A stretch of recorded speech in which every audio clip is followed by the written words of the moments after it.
Hey food nerds, I'm Julianne the Gastro Nerd, and it's Taco Tuesday. It might be Monday right now, but by the time you watch it, you can watch it on a Tuesday. So it's Taco Tuesday, goddammit. A good friend of mine requested to learn how to make tacos.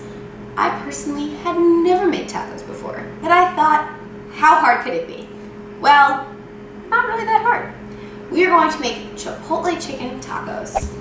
My chicken's right here. And the Chipotle part is a sauce that I made in a previous video. You can check that out. Super easy Chipotle aioli. Some pickled shallots or onions. Also, you can learn how to make these. And then, of course, a nice warm corn and pink bean topping. Then on top, I'm gonna put, for my spicy lovers, a little bit of jalapeno, fresh green jalapeno.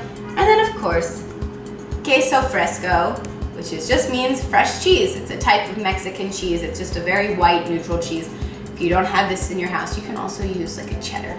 Delicious, adds a nice creaminess. And we're gonna just use regular flour tortillas. You can also use corn tortillas if you have a gluten allergy, and then you're all good to go. The rest of this is all gluten-free. The one thing that's gonna take time here, everything else is prepped out. All you have to do is slice a jalapeno, grate this cheese, and cook the chicken. So let's start with the chicken first. I have boneless, skinless chicken. Of course, you can use white meat if you prefer. I like these, they're super juicy. And you can pretty much, everyone's like, I'm gonna overcook chicken. It's really hard to overcook this because of the fact that it's thigh meat. So it's a lot richer and a little bit fattier, which means it's more flavorful.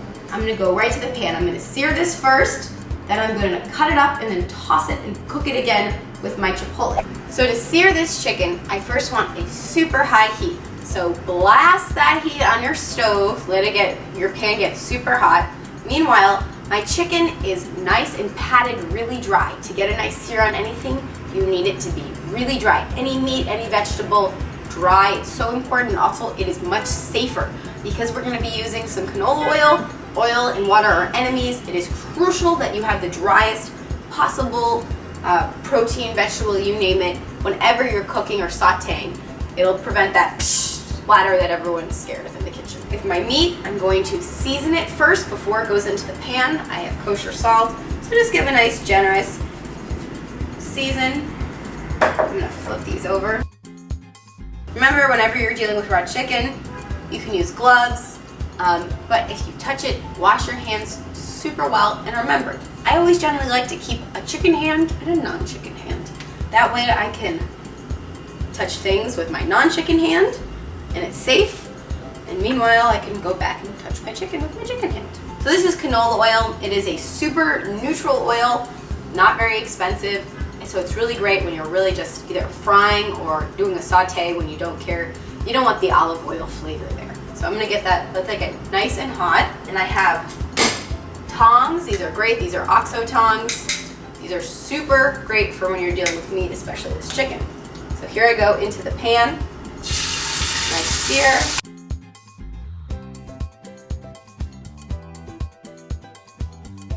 This is gonna get smoky. If you have a fan, that's a great tool. You know, you can just open a door. If you're in an apartment like I am, sometimes I unplug my fire alarm before because it's inevitable. Here I'm just searing the meat. I'm not cooking it fully through because I'm going to cut it and then cook it again with the chipotle sauce. So it does not have to be fully cooked. Here we go, cooking the meat. That's great. A little color is all I need.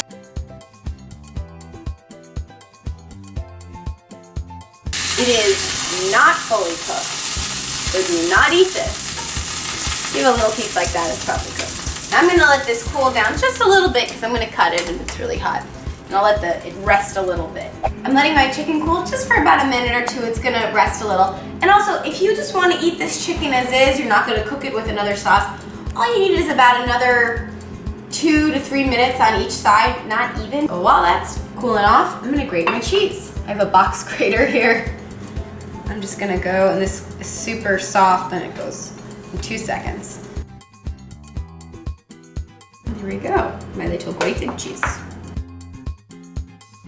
Now, my last real step before I finish the chicken is the jalapenos. spice of the hot peppers, it is on the milder side. But what I would advise is if you're cutting this, as soon as you're done cutting this, wash your hands.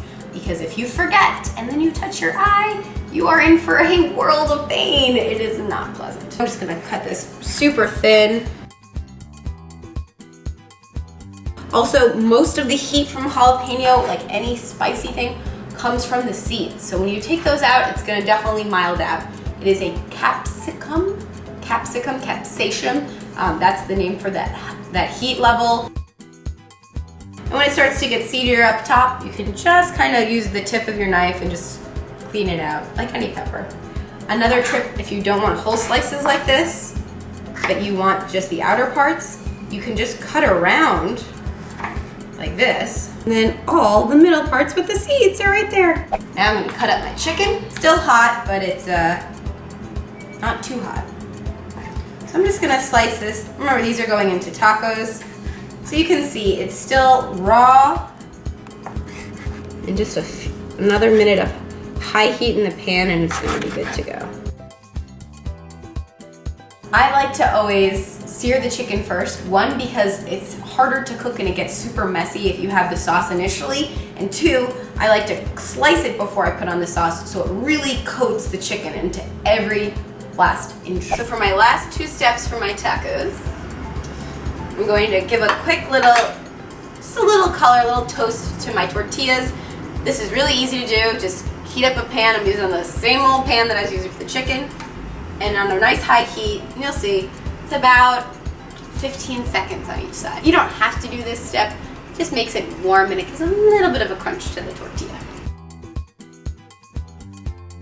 Now into the pan goes my chicken. I'm gonna put a little bit, not all of it, of my chipotle sauce. It's gonna really cook into the chicken. It's gonna lock in all that amazing chipotle flavor. And I'm gonna cook this for about 3 to 5 minutes just to make sure my chicken is fully cooked. Remember, I have a really high heat here, and the chicken is sliced pretty thin, so it's gonna cook pretty quickly.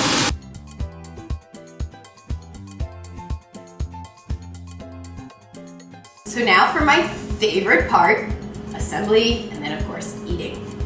So I have my nice toasty tortillas. I'm gonna take some of my beautiful chipotle chicken, nice and steaming hot.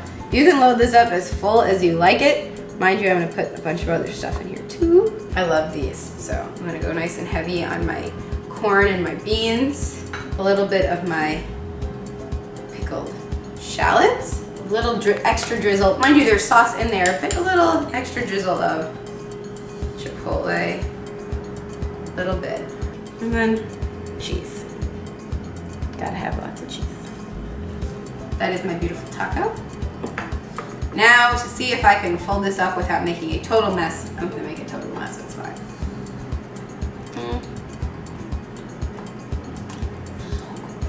I'm done talking, I'm just gonna do this.